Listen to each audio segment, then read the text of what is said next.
Please welcome to the stage our next presenter, Sofia Grytsenko.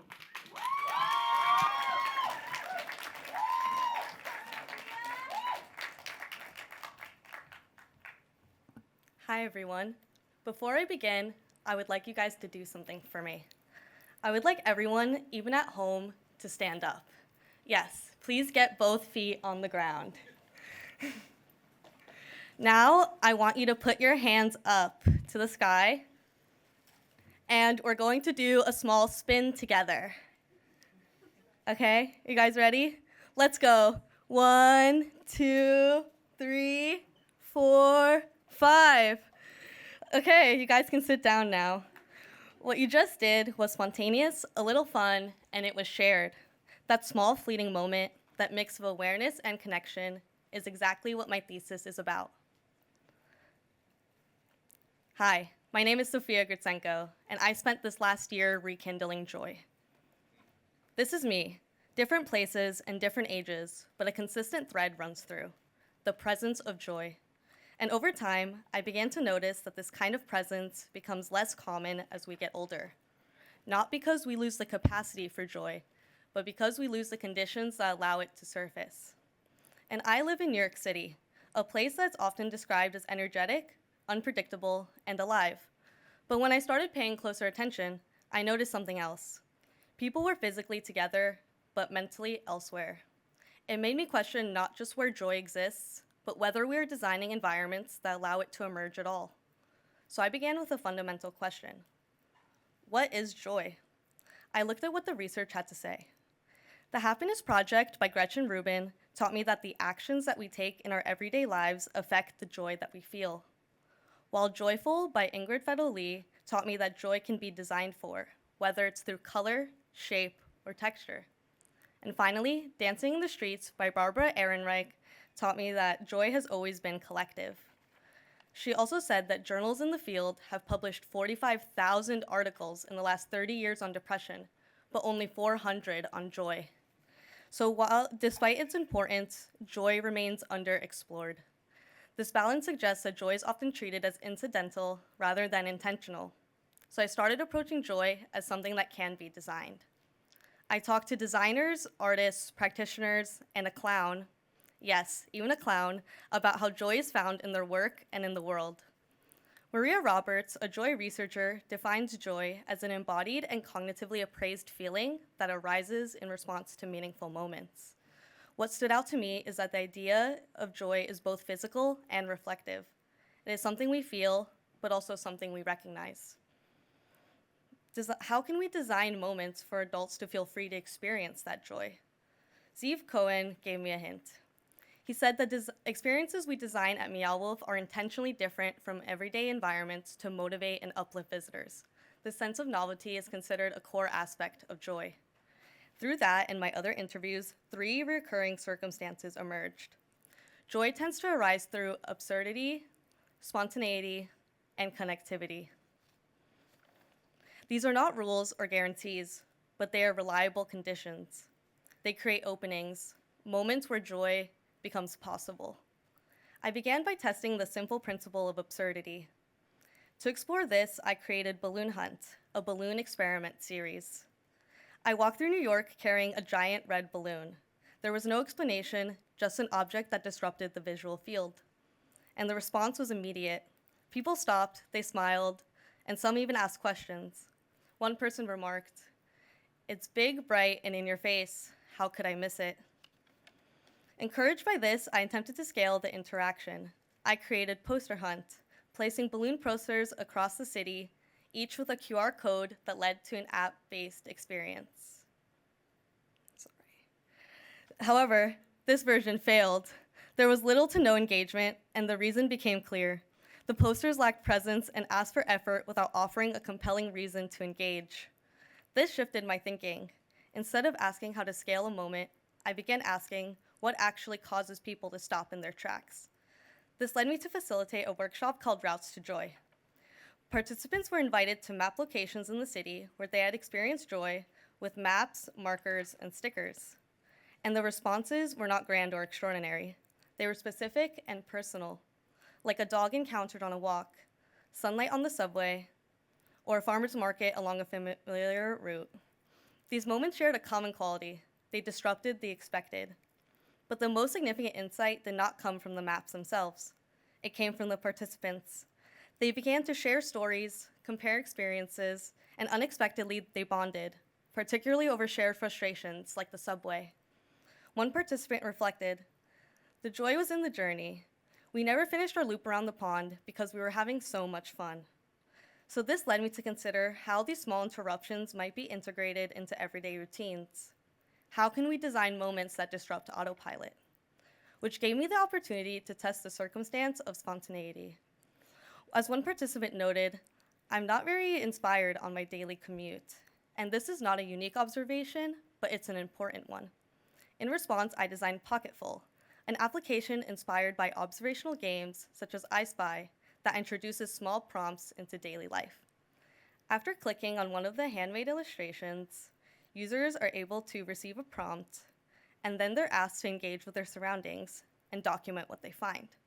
That adds the object to their collection. Rather than passively moving through space, they begin to notice it.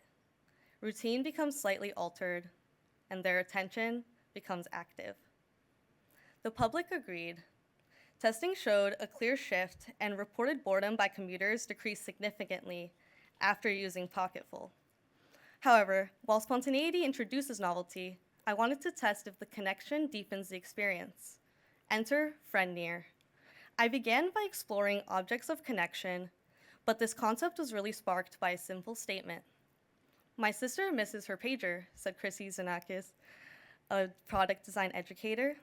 What is missed is not the device itself, but the feeling it represented. The feeling that you can connect to someone on your own terms. Friend Near is a paired device.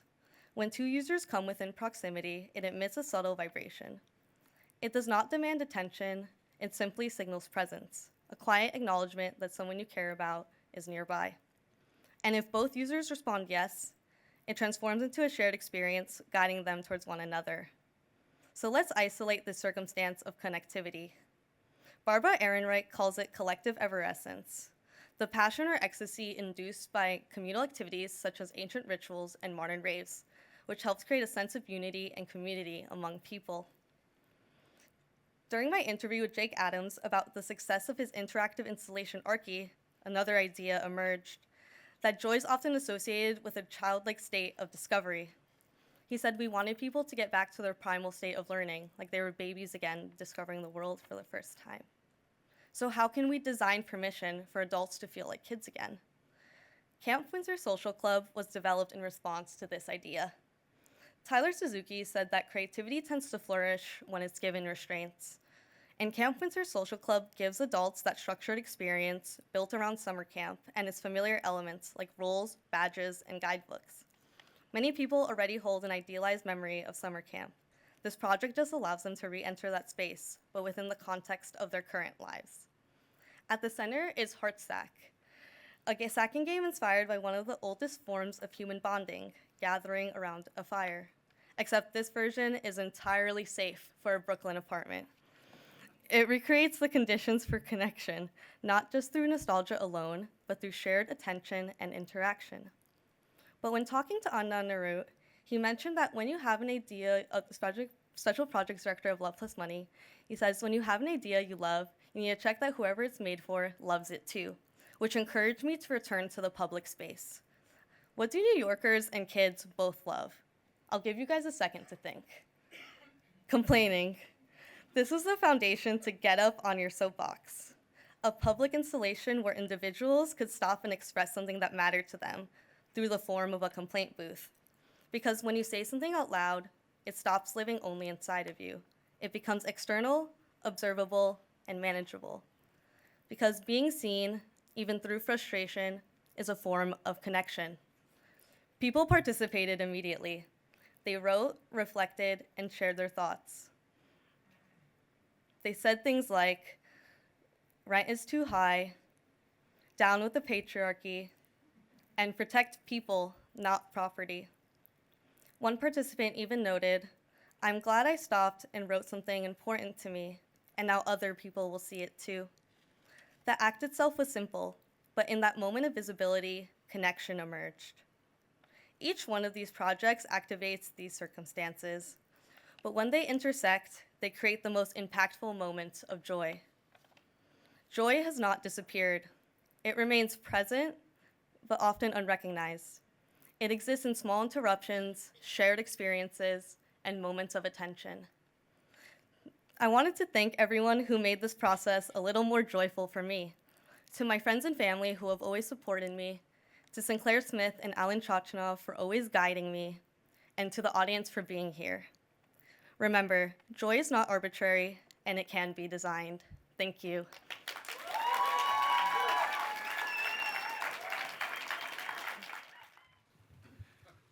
Hi, Sophia. Hi, Sinclair. So much joy. Yes. And all the work you did, constantly outputting stuff. Yes. You had to cut so much, and your process was so joyful and fun and silly. Yeah. So And look at you. I mean, Yeah. you are covered in joy. Yeah, and sparkles.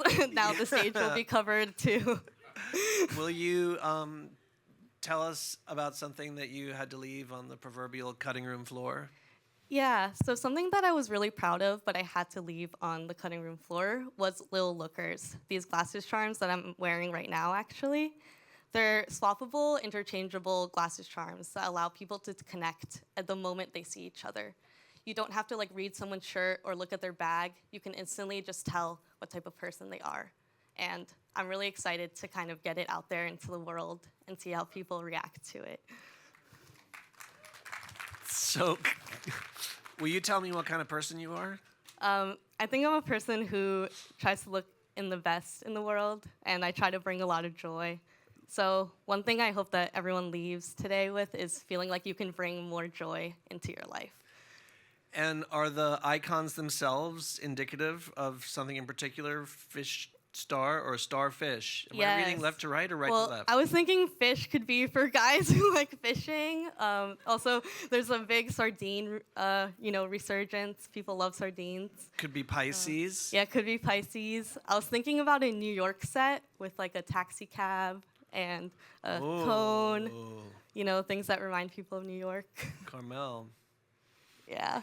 Collab.